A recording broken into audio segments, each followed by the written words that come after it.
وخوفی فوتی صلاتی جنازتن، وخوفی فوتی صلاتی جنازتن، سب مضاف الیہ بنیں گے، اور اس کا جو عطف ہے کاف حرف جر کے بعد بعد پر ہے، اور تیمم کو مباح کرنے والے عذر جیسا کہ آدمی کا دور ہونا اور جیسا کہ نماز جنازہ کے فوت ہونے کا خوف، تو یہاں ہے کخوفی فوتی صلاتی جنازتن، جیسا کہ جنازے کی نماز کے فوت ہونے کا اندیشہ۔ تو یہ ان چیزوں کا بیان چل رہا ہے کہ جن کی وجہ سے، جن عذروں کی وجہ سے تیمم کرنا جائز ہے۔ ان میں سے ایک یہ بھی ہے کہ اگر نماز جنازہ کے فوت ہونے کا اندیشہ ہو تو وہ تیمم کر کے نماز میں مشغول ہو سکتا ہے۔ اگر ایسا ہے کہ بالکل جنازے کی نماز کھڑی ہو رہی ہے، اگر وضو کرنے جائے گا تو نماز مکمل ہو جائے گی، مل نہیں پائے گی، تو پھر ایسی صورت میں تیمم کر کے جلدی سے شامل ہو سکتا ہے۔ وخوفی فوتی صلاتی جنازتن، اور جنازے کی نماز فوت ہونے کے اندیشے کی وجہ سے، یا جیسا کہ نماز جنازہ کے فوت ہونے کا اندیشہ، او عیدن، یا عید کی نماز کے فوت ہونے کا اندیشہ۔ اگر عید کی نماز کے فوت ہونے کا اندیشہ ہو تو تب بھی اصل جو ہے تیمم کر کے نماز پڑھی جا سکتی ہے۔ اصل میں مسئلہ یہ ہے کہ ہر ایسی نماز جس کا بدل نہ ہو وہ تیمم کر کے پڑھی جا سکتی ہے، اور اگر بدل موجود ہے تو پھر وہ تیمم کر کے پڑھی نہیں جا سکتی ہے، کیونکہ نماز جنازہ کا اور نماز عید کا بدل موجود نہیں ہے۔ اگر نماز جنازہ ایک بار ہو گئی تو دوبارہ نہیں ہوتی ہے، اسی طرح عید کی نماز جب ایک بار ہو جاتی ہے دوبارہ نہیں ہوتی ہے، اور بغیر جماعت کی بھی نہیں پڑھی جا سکتی ہے۔ تو اس لیے چونکہ ان کا بدل نہیں ہے، اس وجہ سے اگر ان کے نکل جانے کا اندیشہ ہو تو تیمم کر کے مشغول ہو جانا چاہیے۔ ولو بنان، اگرچہ بنا کے طور پر ہو، ولو بنان، اگرچہ بنا کے طور پر ہو۔ اس کا مطلب یہ ہے کہ اگر کوئی شخص نماز پڑھ رہا ہو اور نماز کے دوران اس کا وضو ٹوٹ جائے تو پھر اس کو یہ حکم دیا جائے گا کہ یہیں پر نماز چھوڑ کر کے اور چلا جائے، وضو کر کے آئے اور وضو کر کے بنا کر لے، یعنی جہاں پر وہ نماز چھوڑ کر کے گیا تھا وہی نماز پہلے مکمل کرے، پھر بعد میں امام کے ساتھ مشغول ہو۔ اگر امام فارغ ہو چکا ہے تو بنا کے طور پر اپنی نماز مکمل کرے گا، اور مکمل کرنے کا طریقہ یہ ہوتا ہے کہ اس میں سورہ فاتحہ اور سورۃ تو نہیں پڑھے گا، البتہ کچھ دیر کھڑا رہے گا کہ گویا کہ وہ امام کی قرأت سن رہا ہو۔ تو مسبوق کا طریقہ الگ ہوتا ہے اور لاحق کا طریقہ الگ ہوتا ہے، تو یہی جو بنا ہوتی ہے یہ لاحق والی نماز ہوتی ہے۔ تو مطلب یہ ہے کہ اگر عید کی نماز کے دوران اگر کسی کا وضو ٹوٹ جائے تو پھر وہ اپنی نماز پر بنا کرے گا، یعنی وضو کرنے جائے گا، وضو کر کے بعد آ کر کے نماز میں مشغول ہو جائے گا۔ تو اگر وضو کرنے جائے گا، چونکہ عید کے دن مجمع زیادہ ہوتا ہے تو لوگوں کو پریشانی ہوگی، اس وجہ سے وضو کرنے کی ضرورت نہیں ہے، بلکہ وہیں پر جو مٹی ہو اسے تیمم کر لے اور تیمم کر کے نماز پڑھ لے۔ تو اسی کو فرمایا ہے کہ اگرچہ بنا کے طور پر ہو، یعنی اگر ابتدا میں نماز کے نکل جانے کا اندیشہ ہے تو تب بھی تیمم کر سکتا ہے، اور اگر بنا کرنے کی وجہ سے بنا کرنا پڑ جائے تو تب بھی نماز کے لیے تیمم کر سکتا ہے، وضو کرنا ضروری نہیں ہے۔ تو یہ بنان کا یہ مطلب ہے، ولو بنان، اگرچہ بنا کے طور پر ہو، یعنی بیچ میں وضو ٹوٹ گیا اور پھر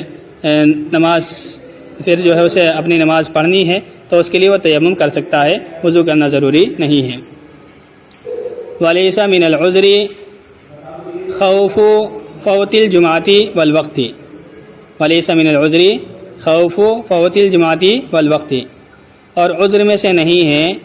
جمعے اور وقت کے فوت ہونے کا اندیشہ،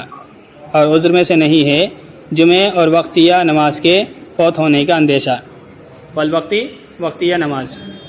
وقتیہ نماز اور جمعے کے فوت ہونے کا اندیشہ عذر میں سے نہیں ہے۔ اگر کسی کی جمعے کی نماز فوت ہونے کا اندیشہ ہو کہ اگر وضو کرے گا تو جمعے کی نماز فوت ہو جائے گی اور جمعے کی نماز چھوٹ جائے گی تو اس کے لیے تیمم کرنا جائز نہیں ہے، بلکہ وضو ہی کرے، کیونکہ اگر جمعے کی نماز کی فوت ہو جاتی ہے تو پھر اس کا بدل ظہر موجود ہے، ظہر پڑھ سکتا ہے۔ اسی طرح اگر وقت کے نکلنے کا اندیشہ ہے اور تو پھر بھی جو ہے مثال کے طور پر پانی موجود ہے اور 2 منٹ ہیں نماز کے، مثال کے طور پر فجر کی نماز ہے اور 2 منٹ بچے ہیں، اگر وضو کرتا ہے تو وضو کرنے میں وقت لگ جائے گا اور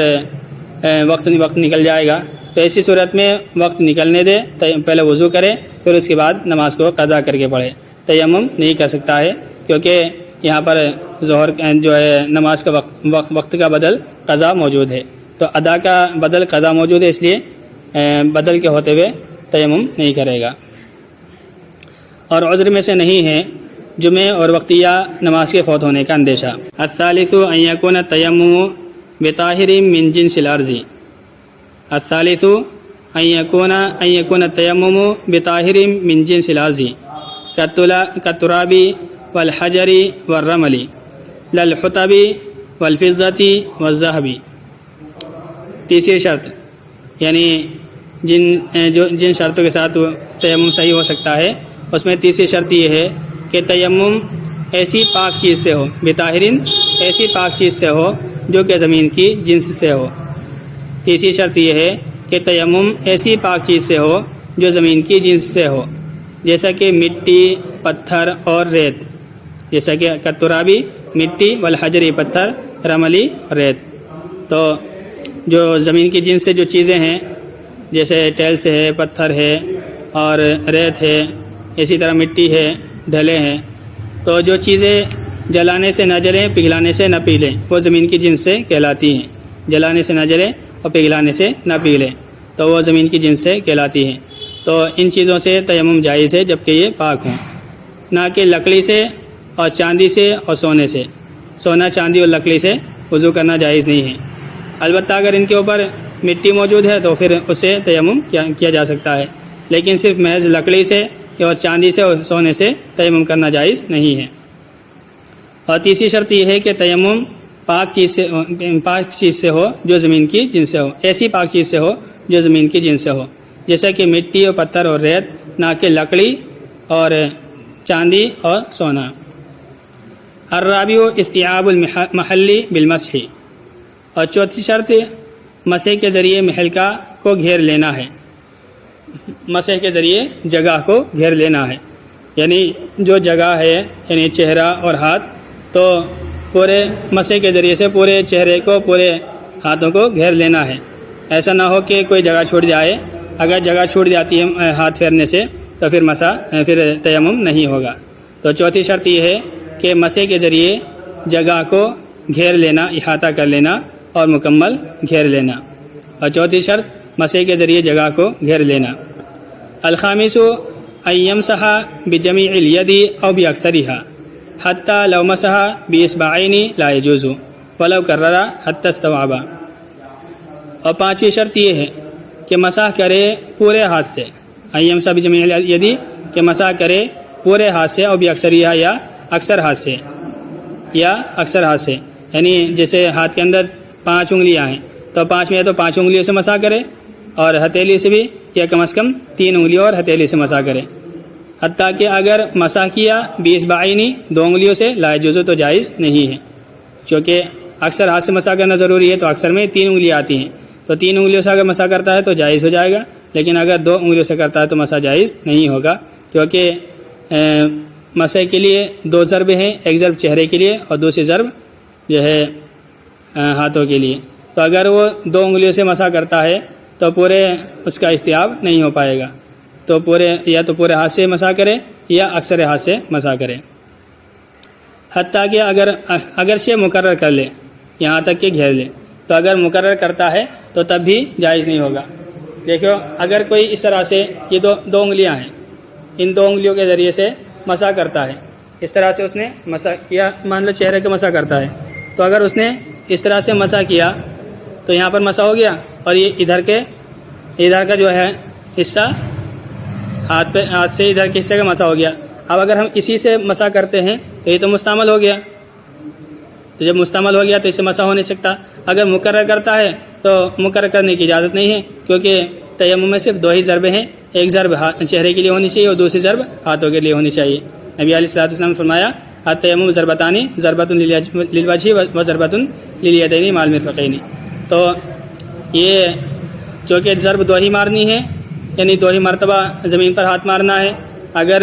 2 انگلیوں سے مسح کرتا ہے تو پھر ایک ہی جانب کر سکتا ہے، دوسری جانب اگر کرے گا تو یہ مستعمل ہو جائے گی۔ تو اس وجہ سے مقرر کرنے سے کافی نہیں ہوگا، بلکہ یا تو پورے ہاتھ سے مسح کرے یا اکثر ہاتھ سے مسح کرے، اگرچہ مقرر کرے یہاں تک کہ گھیر لے، بخلاف مسح راسی، بخلاف سر کے مسح کے، کیونکہ پورے سر کا مسح کرنا ضروری نہیں ہے بلکہ چوتھائی سر کا مسح کرنا کافی ہے۔ تو اگر کوئی اس طرح 2 انگلی لے کر کے اس طرح سے پھیل لیتا ہے تو یہ مسح ہو گیا، تو چوتھائی سر کا مسح 2 انگلیوں سے بھی ہو جاتا ہے تو وہ کافی ہو جائے گا۔ 5ویں شرط یہ ہے کہ مسح کرے پورے ہاتھ سے یا اکثر ہاتھ سے، حتیٰ کہ اگر 2 انگلیوں سے مسح کیا تو جائز نہیں ہے، اگرچہ مقرر کرے یہاں تک کہ پورے کا احاطہ کر لے، گھیر لے، بخلاف سر کے مسح کے۔ السادس ان یکون بضربتین بباطن الکفین ولو فی مکان واحد، اور چھٹی شرط یہ ہے کہ 2 ضربوں سے ہو۔ چھٹی شرط یہ ہے کہ مسح 2 ضربوں سے ہو، ہتھیلی کے باطن کے ذریعے، ہتھیلی کا جو باطنی حصہ ہے، اندرونی حصہ، اس کے ذریعے سے ہو، اور صرف 2 ہی ضربیں زمین پر مارے جائیں، تیسری ضرب نہیں ہونی چاہیے، اگرچہ ایک ہی جگہ میں ہو، یعنی اگر پہلی ضرب ماری ہے وہ زمین پر اسی جگہ پر ماری اور پھر دوسری ضرب ماری تو وہ بھی اسی جگہ پر مار دی، تو یہ کوئی حرج نہیں ہے۔ تو الگ الگ جگہوں پر ضرب مارنا ضروری نہیں ہے بلکہ ایک ہی جگہ کافی ہے۔ چھٹی شرط یہ ہے کہ مسح 2 ضربوں سے ہو، ہاتھ کی ہتھیلی کے باطن سے، اگرچہ ایک ہی جگہ سے ہو۔ وَيَقُومُ مَقَامَ الضَّرْبَتَيْنِ إِصَابَةُ التُّرَابِ بِجَسَدِهِ إِذَا مَسَحَهُ بِنِيَّةِ التَّيَمُّمِ وَيَقُومُ مَقَامَ الضَّرْبَتَيْنِ إِصَابَةُ التُّرَابِ بِجَسَدِهِ إِذَا مَسَحَهُ بِنِيَّةِ التَّيَمُّمِ، اور 2 ضربوں کے قائم مقام ہو جائے گا مٹی کا اپنے جسم پر لگا لینا، اور 2 ضربوں کے قائم مقام ہو جائے گا مٹی کا اپنے جسم پر لگا لینا، جبکہ تیمم کی نیت سے مسح کر لے، یا مٹی کا اس کے جسم پر لگ جانا، جب ایسا نہیں لگا لینا، مٹی کو اپنے جسم پر لگا لینا جبکہ اس پر مسح کر لے تیمم کی نیت سے۔ یعنی اگر کوئی آدمی لوٹ پوٹ ہو گیا مٹی میں اور پورے جسم میں اس میں مٹی لگا لی، پھر اس کے بعد اس نے اپنے چہرے پر اس طرح سے ہاتھ پھیل لیا اور ہاتھوں پر بھی اس طرح سے ہاتھ پھیل لیا، تو چونکہ مٹی تو پہلے سے لگی ہوئی ہے تو ضرب مارنے کی، زمین پر مارنے کی ضرورت نہیں ہے، بلکہ جو مٹی لگی ہوئی ہے اسی کو پورے ہاتھ سے مسح کر لے گا تو پورے جگہ پر آ جائے گا۔ اگر صرف لوٹ پوٹ ہوتا ہے تو چونکہ لوٹ پوٹ ہونے سے بہت سی جگہ باقی رہ سکتی ہے، تو اس لیے لوٹ پوٹ ہو جانا مٹی میں کافی نہیں ہے، یا جسم پر مٹی لگا لینا کافی نہیں ہے، بلکہ مسح ہونا چاہیے۔ تو مسح کرنے کے لیے بس مٹی کا جسم پر ہونا ضروری ہے، چاہے ہاتھ کے ذریعے سے مٹی لے، چاہے پہلے سے بدن پر مٹی موجود ہو، تو اگر اس کو مسح کر لے جائے تو یہی کافی ہو جاتا ہے۔ وَيَقُومُ مَقَامَ الضَّرْبَتَيْنِ إِصَابَةُ التُّرَابِ بِجَسَدِهِ إِذَا مَسَحَهُ بِنِيَّةِ التَّيَمُّمِ، اور 2 ضربوں کے قائم مقام ہو جائے گا مٹی کا اس کے اپنے جسم پر لگا لینا، جبکہ اس کا مسح کر لے تیمم کی نیت سے۔ دوبارہ دیکھیں، وَخَوْفِ فَوْتِ صَلَاةِ جَنَازَةٍ، اور جیسا کہ نماز جنازہ کے فوت ہونے کا اندیشہ، او عید، یا عید کی نماز کے فوت ہو جانے کا اندیشہ، اگرچہ بنا کے طور پر ہو۔ وَلَيْسَ مِنَ الْعُذْرِ خَوْفُ فَوْتِ الْجَمَاعَةِ وَالْوَقْتِ، اور عذر میں سے نہیں ہے جمعہ اور وقتیہ کے فوت ہونے کا اندیشہ۔ الثالث ان یکون التیمم بطاہر من جنس الارض کالتراب والحجر والرمل للحطب والفضة والذهب، اور تیسری شرط یہ ہے کہ تیمم ایسی پاک چیز سے ہو جو زمین کی جنس سے ہو، جیسا کہ مٹی، پتھر اور ریت، نہ کہ لکڑی، چاندی اور سونا۔ الرابع استیعاب المحل بالمسح، اور چوتھی شرط مسح کے ذریعے جگہ کو گھیر لینا ہے، اور چوتھی شرط مسح کے ذریعے جگہ کو گھیر لینا ہے۔ الخامس ان یمسح بجمیع الید او باکثرها حتی لو مسح باصبعین لا یجوز، اور 5ویں شرط یہ ہے کہ مسح پورے ہاتھ سے ہو یا اکثر ہاتھ سے ہو، یہاں تک کہ اگر 2 انگلیوں سے مسح کیا تو جائز نہیں ہے۔ ولو کرر حتی استوعب، اگرچہ مقرر کرے یہاں تک کہ احاطہ کر لے، یہاں تک کہ گھیر لے، بخلاف مسح راسی، بخلاف سر کے مسح کے۔ السادس ان یکون بضربتین بطباط الکفین ولو فی مکان واحد، اور چھٹی شرط یہ ہے کہ 2 ضربوں سے ہو، مسح 2 ضربے سے ہو، ہاتھ کی ہتھیلی کے باطن کے ذریعے، 2 ضربوں سے ہو ہتھیلی کے باطن کے ذریعے یا ہتھیلی کے اندرونی حصے کے ذریعے، اگرچہ ایک ہی جگہ میں ہو۔ ويقوم مقام ضربتين اصابۃ التراب بجسدہ اذا مسح بنیۃ التیمم، اور 2 ضربوں کے قائم مقام ہو جائے گا مٹی کا اپنے جسم پر لگا لینا جبکہ اس پر مسح کر لے تیمم کے ارادے سے، تیمم کی نیت سے۔